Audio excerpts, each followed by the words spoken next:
Today we're going to be taking a look at one of the most absurd openings that Magnus Carlsen has ever beaten a grandmaster with. I don't recall ever seeing him do anything more ridiculous than what he does to this 2700 rated blitz player in the game you're about to see.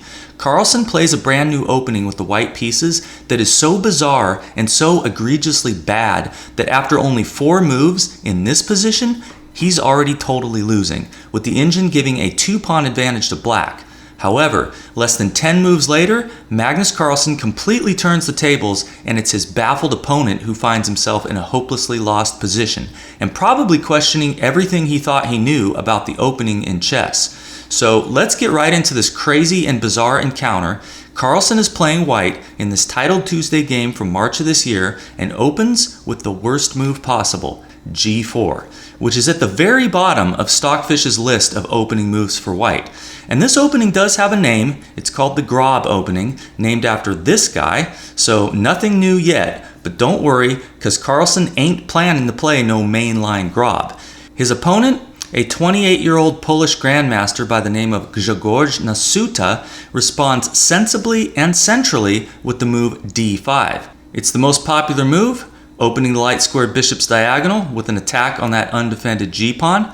Now, in the mainline Grob, the move most played is bishop to g2, planning to meet bishop takes g4 with c4, applying pressure to that d-pawn, which is pinned, since taking on c4 would allow bishop takes b7, grabbing the rook, or should I say grobbing the rook.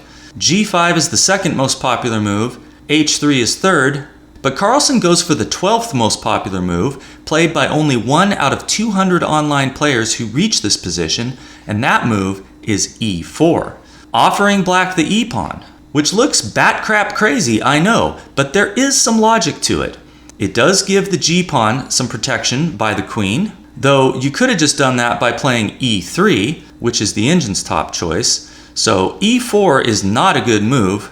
But that's not because it drops the e-pawn with d takes e4, played now by Nasuta, since after knight to c3 from Carlsen, black doesn't have a great way to defend his pawn on e4. Knight to f6 would just get kicked with g5. And at this point, despite the fact that this position is only seen in about 1 in 900,000 online games, this opening still has a name. Apparently this is known as Zilberman's Gambit.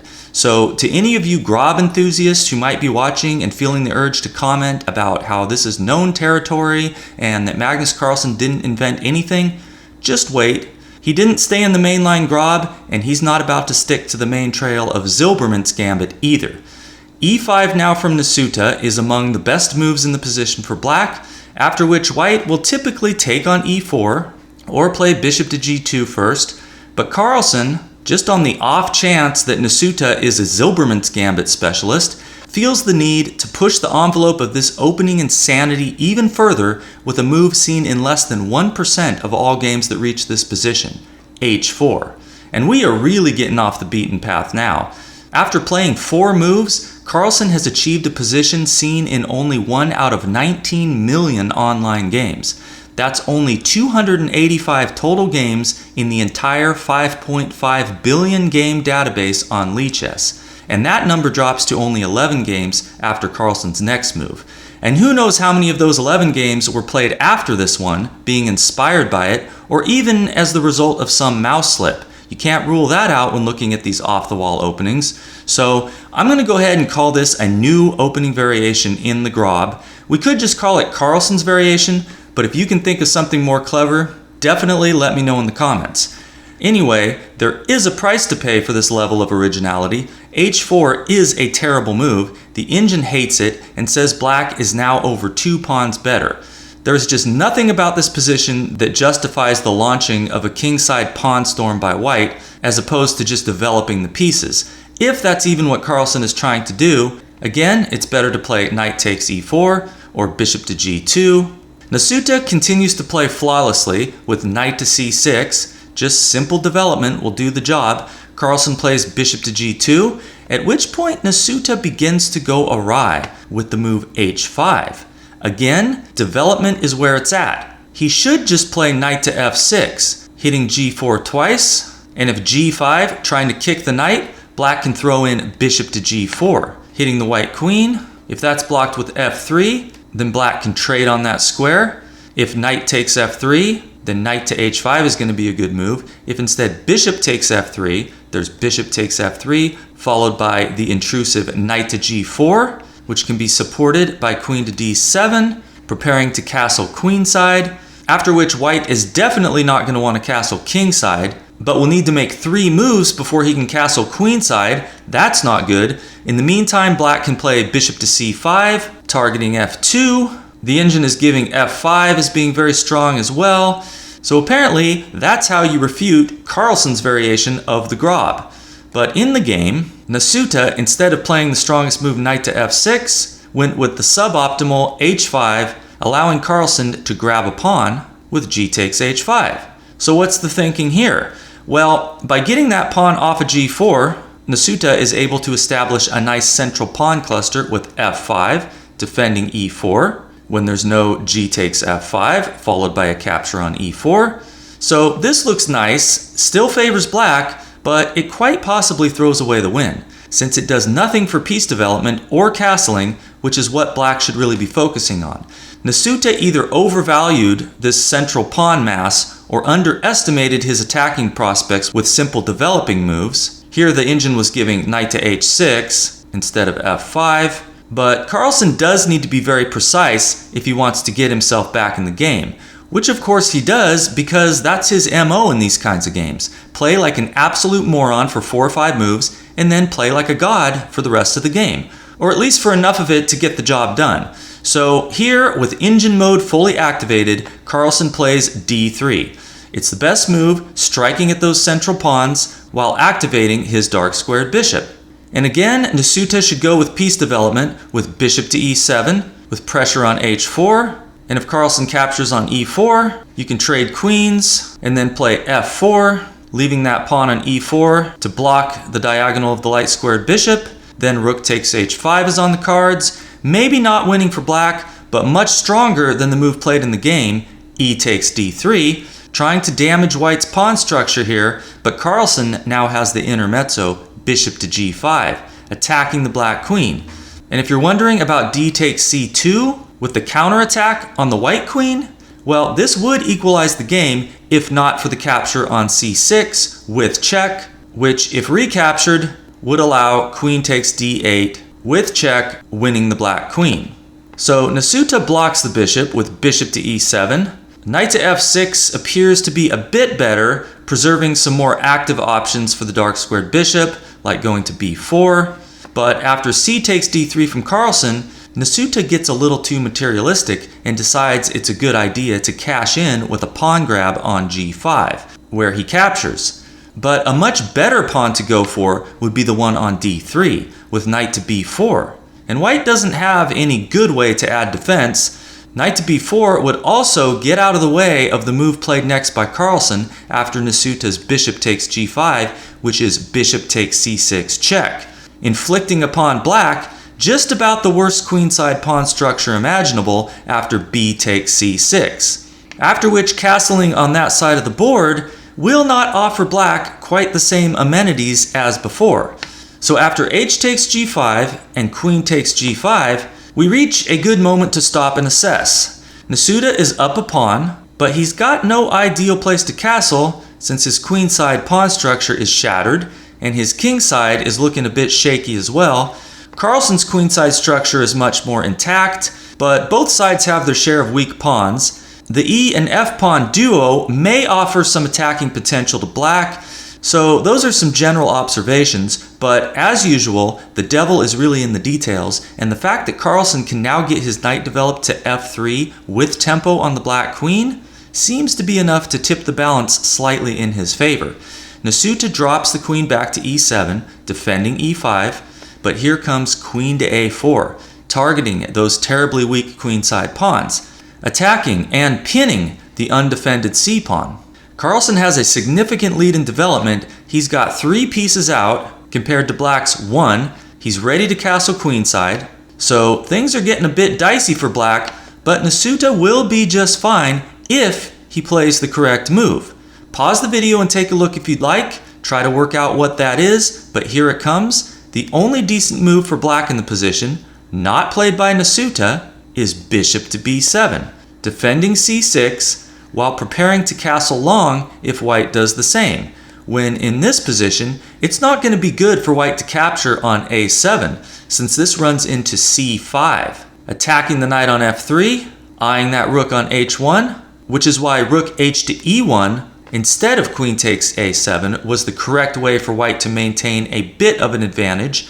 And here it's actually best to offer black the exchange with knight to d2, eyeing that nice c4 square, which black shouldn't even accept with bishop takes h1, since his light squared bishop is a key defender of his king's position.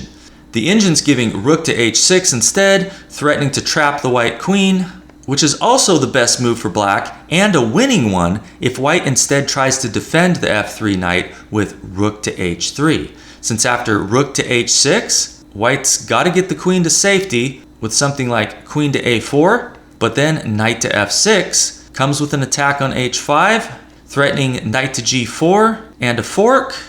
So white's pieces are just way too passive here. Knight to b5 looks kind of nice, but doesn't really go anywhere. If white had played knight to d2 instead of rook to h3, then he'd have better counterattacking prospects with knight to c4, eyeing that e-pawn, threatening to win it with the help of a rook on e1. Maybe the knight will jump to a5 in some lines. But getting back to the game, Nasuta chose the wrong bishop move. Instead of the correct bishop to b7, he played bishop to d7, after which he is totally lost, as white now has a winning position, which has arisen from one of the worst openings possible in the hands of the best player on earth. But Nasuta probably doesn't even know he's doomed yet. He's got a plan which involves leaving his king in the center. After Carlsen castles long, he plays c5, attacking the white queen, who goes to c4, and now Nasuta should just castle. He'll have to give up his e-pawn after rook h to e1, when the engine's suggesting queen to e6, just trying to get those queens off the board. And white is winning, but there still might be some practical chances here for black, as opposed to the position after what was played in the game by Nasuta, bishop to c6, a grave error, which Magnus Carlsen now punishes swiftly and severely. Take a minute and see if you can spot white's only winning move in this position. Here it comes, the stunning and devastating tactical blow now found by Magnus, knight takes e5, attacking the bishop on c6 while removing that pawn cover from in front of the black king, so that if queen takes e5 is played, then rook h to e1 will of course pin and win that black queen. Now if you try to move or defend the bishop on c6, then there's all kinds of winning moves for white which don't take much imagination to find. I think rook h to e1 is crushing if black tries just about anything other than what was played in the game, bishop takes h1, which is black's only reasonable try, but now Carlsen has knight to g6 with the fork.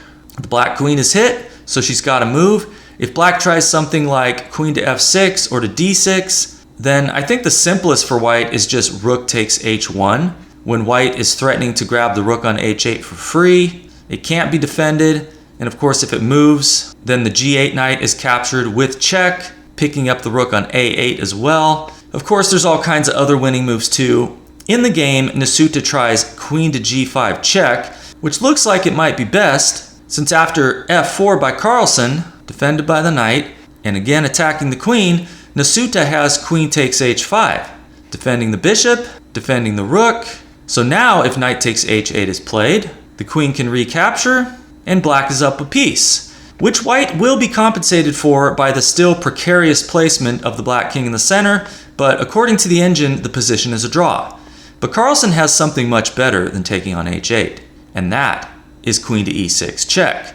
Now black only has two legal moves. One is knight to e7, allowing a mate in one, and the other is the move played in the game, king to d8. Now white's cleanest way to mop up here is with the move knight to e5, threatening both checkmate on d7 and knight to f7, which would force black to give up his queen since the king has no squares.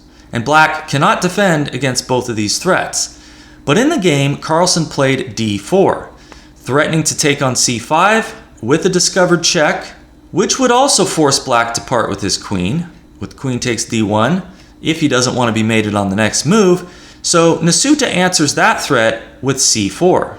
And now Carlsen spots knight e5, threatening that mate on d7. So knight to f6 defends. And now we get a very interesting decision from Carlsen. He does not play knight to f7, which would force Nasuta to part with his queen, because he has an even quicker win, which the engine says gives him a mate in 10. Try to spot it if you want, but here it comes. The move is d5. This threatens knight to c6 checkmate, at which point Nasuta lost on time. And you might even wonder how black can even last for another 9 moves here, since even if you sack the bishop with bishop takes d5, then knight to c6 is checkmate anyway, since the bishop is pinned to the king. So if as black, you're committed to prolonging the misery as long as possible, you gotta play c6, so that after knight takes c6 check, your king has the c7 square. But then the checkmate in 8 moves will commence as follows. Knight to b5 check, king to b6, knight to b8 discovered check, king takes b5, queen to c6 check, king to b4, queen to b7 check, king to a4, b3 check, king to a3, queen to a6 check, king to b4, queen takes c4 check, king to a3, and queen to a4 checkmate. Now, did Magnus Carlsen work all this out? Well, with him, I wouldn't rule anything out, though it's quite possible that he didn't. Maybe just seeing the black king getting driven over towards the queen side was enough to convince him that he'd have checkmate, but it is impressive that he chose the move d5 in this position over the simple knight to f7, forcing black to part with his queen, which I assume he saw, although I suppose it's possible he missed it. But anyway, I hope you enjoyed this fascinating descent into the dubious madness that is the Grob opening, of which Magnus Carlsen must now be considered to be among the greatest pioneers of cutting-edge modern theory, and whose revolutionary treatment of Zilberman's Gambit is a historic triumph not only for Grob enthusiasts all around the world, but for anyone who enjoys watching terrible chess moves succeed. So thank you for watching. Please consider subscribing to the channel if you enjoyed this content, and I will see you soon.